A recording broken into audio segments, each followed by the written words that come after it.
Good afternoon. I'm here to present the hunter piece, and I'd like to start off by saying that this, for all of us, is such a valuable opportunity for two groups that I think are undersung, and those groups are our owners and our breeders. And if we don't have owners and we don't have breeders, we probably don't have business. So this is a great chance to work on that. So we'll discuss now there are three phases, which are what we're cautiously calling the in-hand evaluation, the under saddle, and the over fences.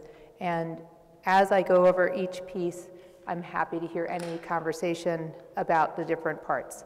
So in our in-hand evaluation, each horse will be evaluated against a standard, and they're to be scored between 0 and 10 in each of the 5 categories: conformation, movement on the line, expression, fitness and conditioning, and presentation. Now, since yesterday, I've heard some comments about our in-hand evaluation, and just some things for you to think about. The in-hand evaluation counts for 1/6 of our horse's score. It's 100, based on 0 to 100.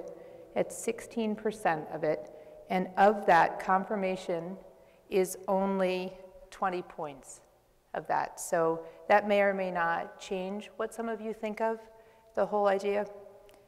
In a moment, I'm going to let Rodney Jenkins speak about conformation so that you can see where we're headed with this. But we would be looking for conformation and then movement, which I'm also going to let Rodney speak to. And then expression, how the horse looks through the bridle, and the pleasantness, whether he looks like he's attentive to his job. Conditioning and fitness, and of course hunters are a little bit fatter than many of the other horses. We do know that, but we still don't want to see a horse that's a big fat slug. We want to have a horse that has some muscle across its top line especially. And then presentation, and presentation could be anything to do with, the condition of the tack, how the horse has turned out with that, how the horse is handled by the handler, the condition of the horse's coat, the bloom. So those are our 5 categories, and we could watch the conformation piece now. The most reliable way to buy a horse is to watch him move under saddle and see his style over fences. Of course, it's cheaper to buy a yearling or an unbroken horse, but you're also taking a bigger gamble. The one thing you can never tell about a yearling is, are they going to accept the training? So you have to break them and train them. Nobody can tell you what kind of performance horse they are. We've developed conformation guidelines to help us guess at a young horse's athletic potential and soundness. This gives us a basic set of standards to judge young horses by.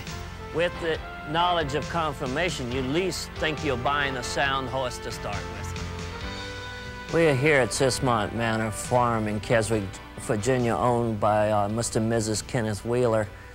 And we're going to discuss the conformation horse, the Wizard. This horse, to me, is a perfect example of what you need in a young horse. He's a 6-year-old bay gelding. He's the kind of horse that you would be looking for if you want to go in the conformation division. The first thing I really look at in a green conformation horse when he makes an entrance into the ring or somebody's showing him to you is first impression.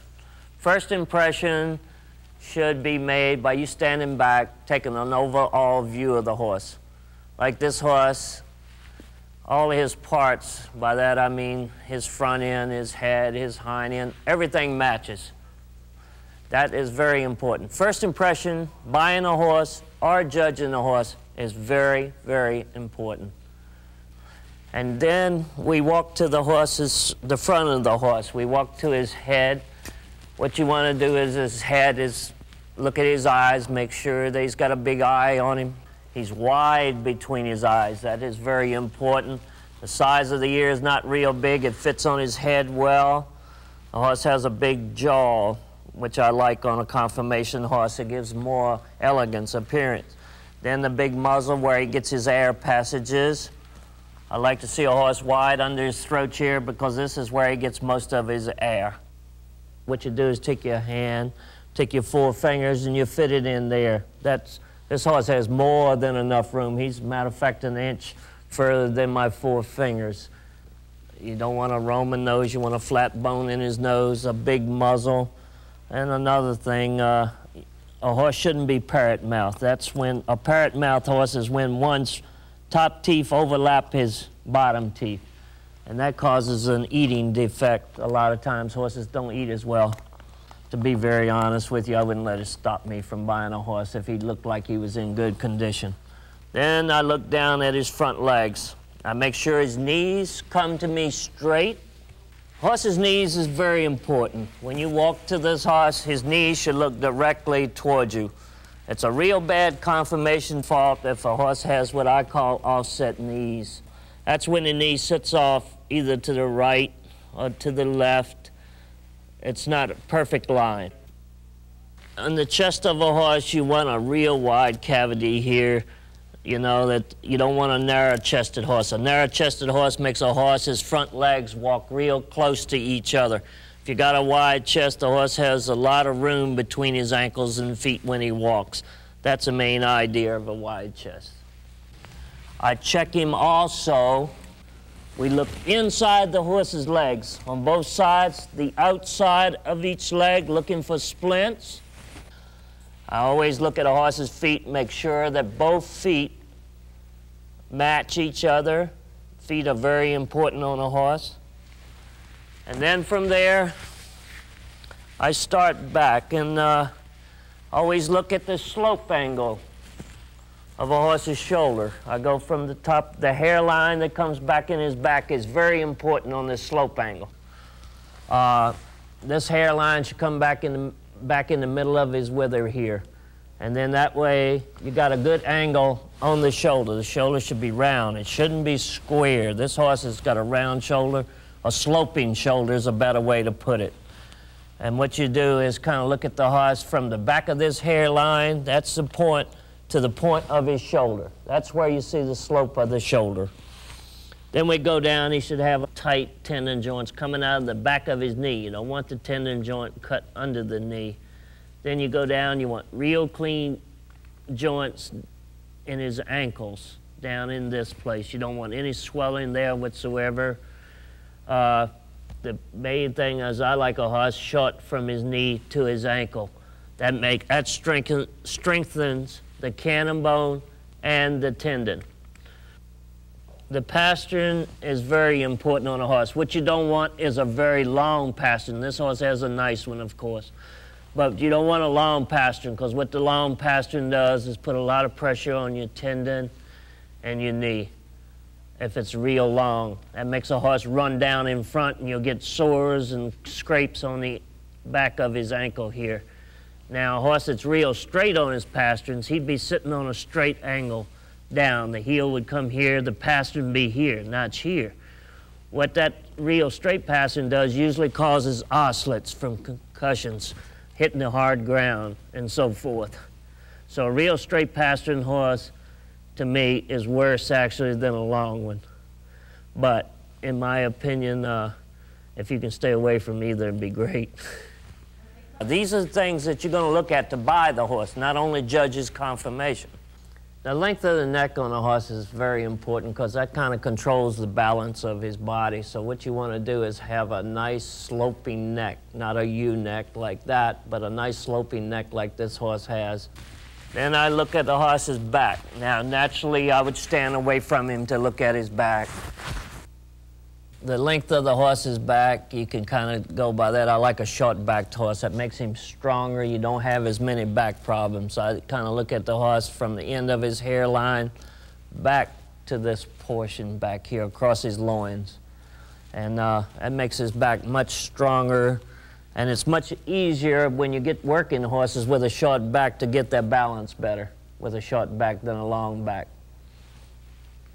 And also from this angle we can see I go from the point of the shoulder down to the girth around the heart. I like to see a horse deep in this area. It seems to help his stamina, especially in strenuous parts of this sport. This horse is perfectly conditioned, so it gives us a great shot of that. the rump of the horse, he should be short from his hip back to his croup. The hock, we look at the hock on the horse, it's very straight. As you can see on this graphic, there should be a straight line from the point on the horse's quarter to his hock to his fetlock. All this should be a vertical line from that point of the quarter right down to the fetlock. Okay, the angle of the pastern is perfect on this horse. It comes up, it supports him up off the ground. He's with a horse with a long pastern, see, would be out like this and dropped real bad. When they drop real bad, then when they put all that weight at the gallop or jumping, leaving the ground, then this whole pastern will drop to the ground, and I'll take the dirt here and show you. What'll happen is this will drop right to the earth. You'll form sores behind the pastern. Let's go back to the curb line. The curb line is this here. It's a curb usually is under this bone on the hock, and it'll be sitting out past this about 1/4 of an inch gap that we have on the tendon that hooks into the hock. Curbs are always found right here at the bottom part of this hock bone. That's where you look at. That is something that I have never seen too many bother horses, but if they do bother them, it's almost like a splint when it first happens. You'll get a calcium deposit form there. To me, that's a taboo in a conformation horse also. It's a big defect. Then I walk behind the horse. You look at the roundness of his rump and the distance between his hocks. One thing you always want to look at when you're looking at the horse from behind in his conformations is the distance between each hock. What happens there, if you get a horse that's very narrow here, he'll hit his hind ankles, cross over his hind feet. This horse has got perfect position between his hocks. What that'll help him do also is track to his front end. I think the in-hand portion is all about perception, and the perception that there are no politics in play, and that we know from past history in the hunter model classes that a lot depends on who's holding that horse. So for me, to have some way to do that, that the top handlers are not handling the horses, is a must. Thank you, and we have heard that, and Bill and I are discussing it. That's a huge culture shift for us, and I'm not saying no, but I'm not saying yes either at this moment. To us, this is a question as to whether we should leave this section out completely and have this go to strictly performance, or whether we should cautiously explore the idea of non-involved handlers. So, any other questions about that? All right, so now let's move on to the under saddle. And I have to say, I forgot in the very beginning that Lisa Laurie very graciously allowed us to use her scoring system and her judges' cards for the beginning of this. So thank you so much for that. We really appreciate it. So now we will judge movement and uniformity at the walk, the trot, and the canter, the horse's rideability and adjustability, and its suppleness and elasticity, which is use of the shoulder and hind end, overall naturalness and attentiveness. And both in the in-hand evaluation and in the under saddle, horses will come into the ring in the same method that we use at pony finals, which is 10 at a time, and not be scored against each other, but against a standard. And in this case, being that they will be getting a score, then the score will be added up, and that's how they will be placed, is based on that. So I'm going to let Rodney speak about the under saddle now. Now that we've looked at overall appearance, way of going, manners and style of jumping, we're going to examine movement, the last of the 5 qualities that I would look at in a hunter prospect. This horse's name is RSVP. He is owned by Diane Burt. This is the kind of horse that you look for in the hunter classes for his way of movement. At the walk, you notice he is coming from behind with his hind leg tracking to his front foot. Tracking up occurs when the horse reaches far enough forward with his hind leg. so that his hind foot steps into or oversteps the hoof print left by his front foot.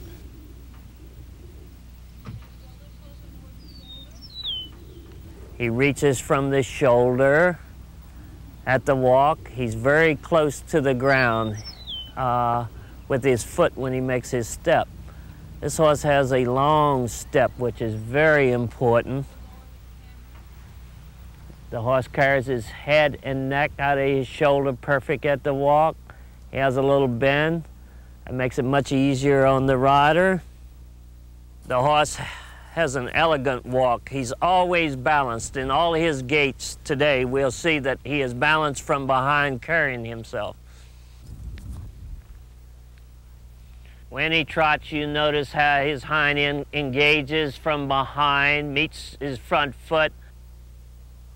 Engagement means he is putting his hock underneath of him, carrying his front end. Neck comes out of his shoulder, beautiful, wonderful balance. He keeps his back up under the rider's seat at the trot. The horse stays real close to the ground with his front feet. Okay, a beautiful trot. If you notice, this horse gets the same distance off the ground with both front legs when he puts his foot down.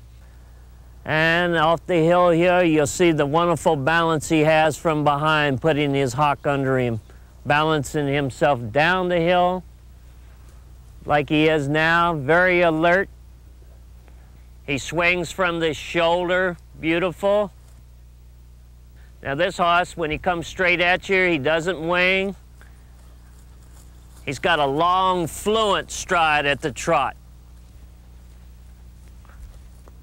The horse comes straight at the trot. He has a wonderful extension. To put it in short, this horse kind of moves like a ballet dancer. That is the kind of mover you really want for a hunter. Compared to RSVP, this horse hits the ground with his front legs. If you notice, every time he hits the ground in front, he's really jarring the ground. He's not moving across the ground light. Anytime a horse hits that ground that hard, sooner or later the wear and tear is going to show on him. The other fault that you should notice is that this horse doesn't engage his hind legs. You can see he doesn't engage with his hock, and his hind foot doesn't track far enough forward to his front foot. Remember RSVP, he engaged his hock. That gave him the natural balance that we're looking for. Here we have a horse that, to me, is a cutesy mover, I call it. That's when the front legs don't go from the shoulder. They are actually coming out of the elbow. He's moving from the knee down. He's really not moving out his shoulder, if you notice. You don't have a lot of extension in the shoulder. When I showed you the good mover in RSVP, he came out of the shoulder and reached with his foot. This horse was not reaching with his foot. Okay, let's compare this horse's trot to the last horse we saw. Now this horse doesn't have a beautiful trot to win, but if you notice, this horse uses his shoulder, but he bends his knee, where the other horse trotted out of the knee. Remember I told you that? Look at this horse. This horse uses his knee, but he also uses his shoulder.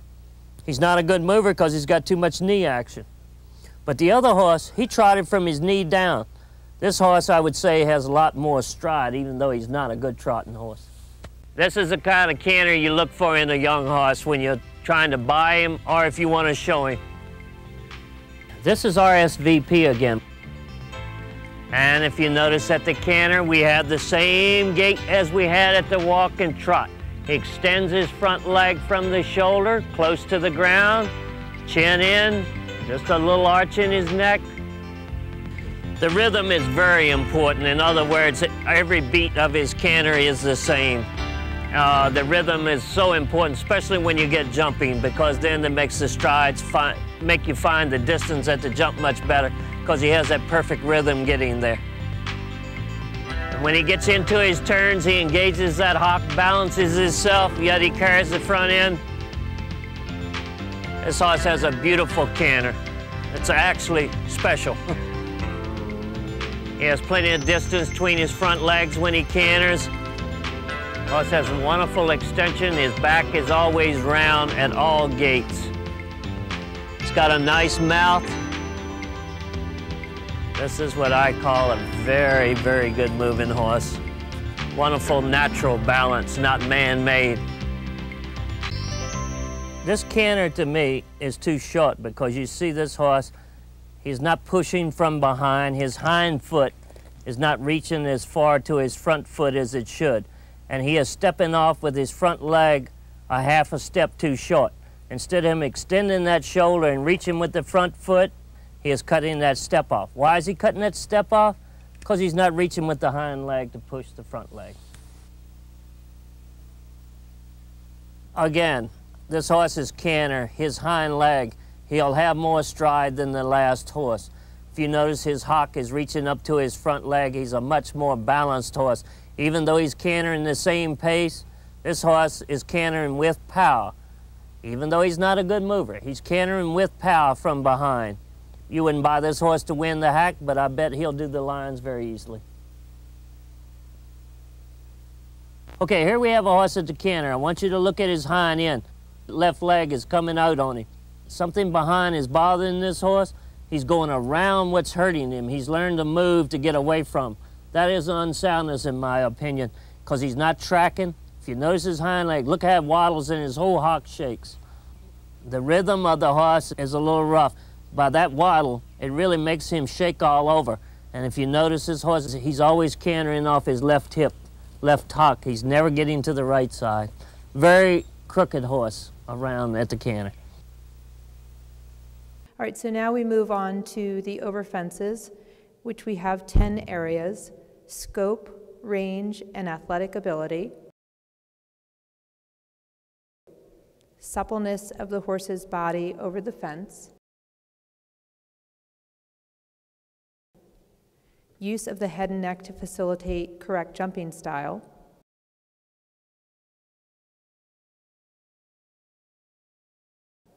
use of the front end to facilitate correct jumping style, use of the hind end to facilitate correct jumping style, engagement of shoulders and forearms to work through the withers, bascule, meaning the union of front and back to create that proper bascule, rideability and adjustability to meet the questions asked, and overall naturalness and attentiveness to the task at hand. And each of those components will be scored from 0 to 10 with no coefficient. And remember that in our new judging system, we will be using this evaluation plus a regular hunter scoring card. And so the horse will receive 2 scores for each over fences effort. So now we have some videos. I think we should start off with Crisp. All right, these are 5 horses that came out of our pre-green challenge, or pardon me, incentive program. Crisp, who is a 2006 Holsteiner, and I actually put the breeding down because these horses have their breeding written down. The stallion is Carinjo. And what you see here, this horse was one of the 2 winners of this class. So immediately he has a very pleasing way of going, nice expression. This rider is, of course, a master of riding hunters, so it makes it he presents the horse so well. The horse maybe could have a little bit of a longer stride here.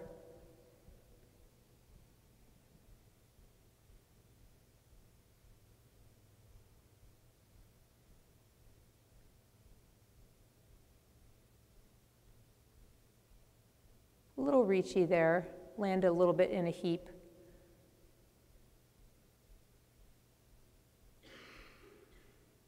Again, just looking through the bridle beautifully, which is essential. It should look effortless, and the course should exist only to make the horse look good. There shouldn't be too many challenges on a hunter course. A little playfulness there on that lead change, but we've been instructing our licensed officials that that is not something that they should penalize for. We really are trying to get away from the robot look.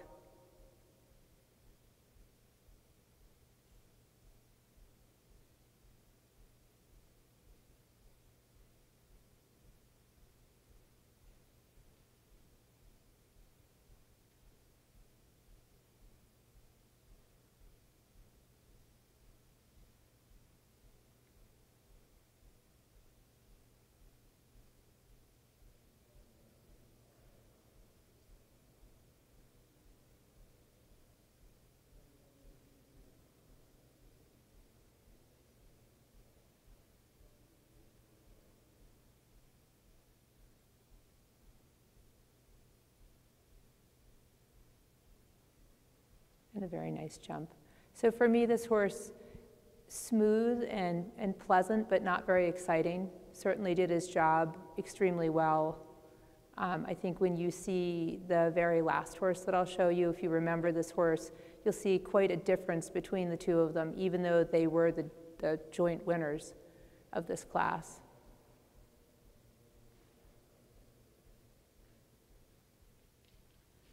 All right, so next let's move to Scripted. Scripted is a 2006, just in our system as a warmblood. His sire is Sandro Hit. In my mind, this horse is a better jumper than the horse that we just saw.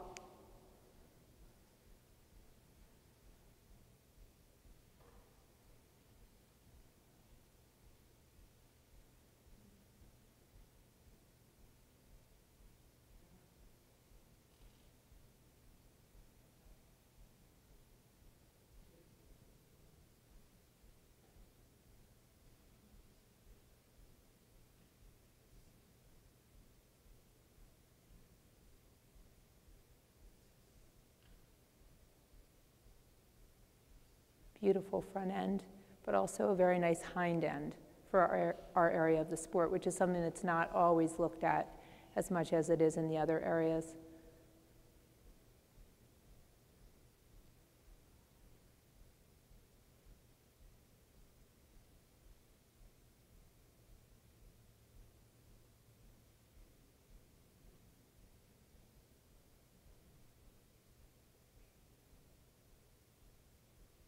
You can see these horses have to go in a little bit of a difficult arena, lots of shadows, lots of traffic, motorcycles going back and forth and whatnot. So they have to be quiet and attentive without being dull. And I think this horse ended up third overall, if I recall correctly. This horse was foaled in, hold on, let me see here. He's 7.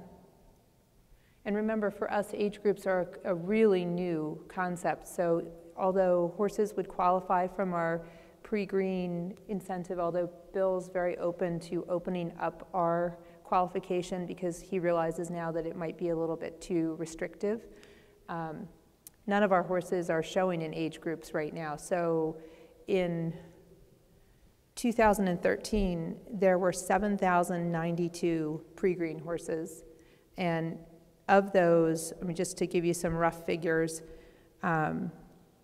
the 8-year-olds, there were 131 8-year-olds, 227 7-year-olds, 303 6-year-olds, and then there were actually 216 of them that were older. I mean, some of them were really old. I mean, some of them were older than you would think they would be for this kind of job. And then I think there might be some mistakes in the system because there were a couple of horses that were foaled in 2011, and I'm not really feeling that they were at that class, but maybe they were. Okay, so now we're gonna see something very different. We're gonna see a horse named Meritage. He is a 7-year-old. The sire is Don Lino. And this is a much altogether stiffer horse, doesn't really bend as much in the corners as the others, doesn't use himself as well. This horse might ultimately make up to be a really nice juniors horse or amateurs horse, but not necessarily quite the athletic ability. And when you're watching this horse, just keep this in mind, because when you see the last horse, I think you'll notice the biggest difference there. A little shake of the head, not a problem. A little reachy, a little landing in a heap there.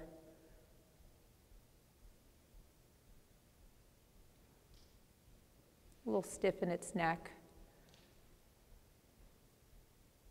And you could see its stiffness carrying through there in the jump. And there a little bit as well. A very pleasant horse.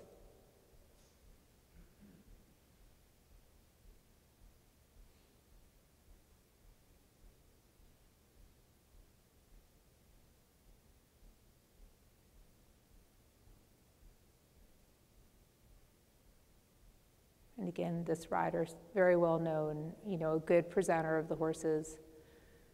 I don't think there were too many professionals in this class that weren't fairly highly well regarded.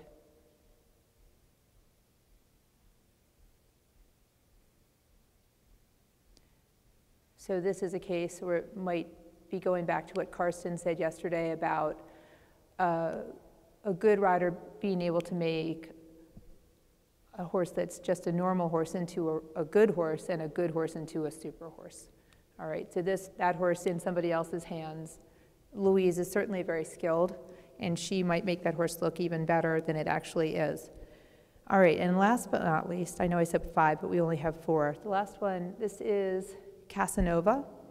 He is 8 years old. His sire is Carolus II. And this horse just has a very different way of going, very, very athletic. His canter between the jumps has a lot more elasticity and suspension, and this is something that we would like to see.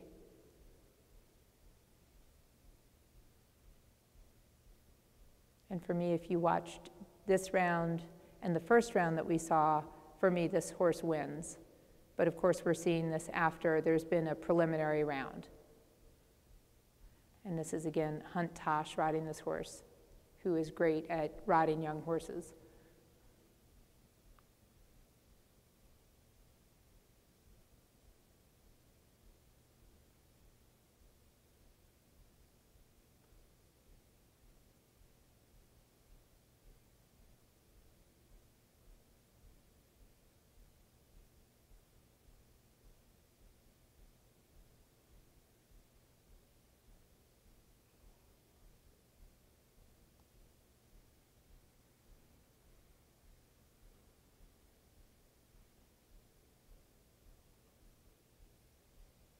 This horse makes this job look very easy.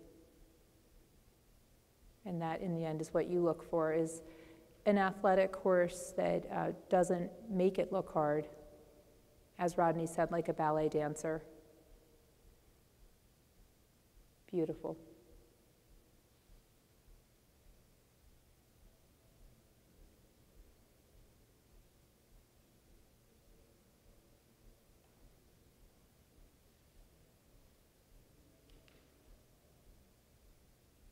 And our riders hopefully are completely invisible, which Hunt is an excellent example of that. It's a riding lesson every time he goes out there.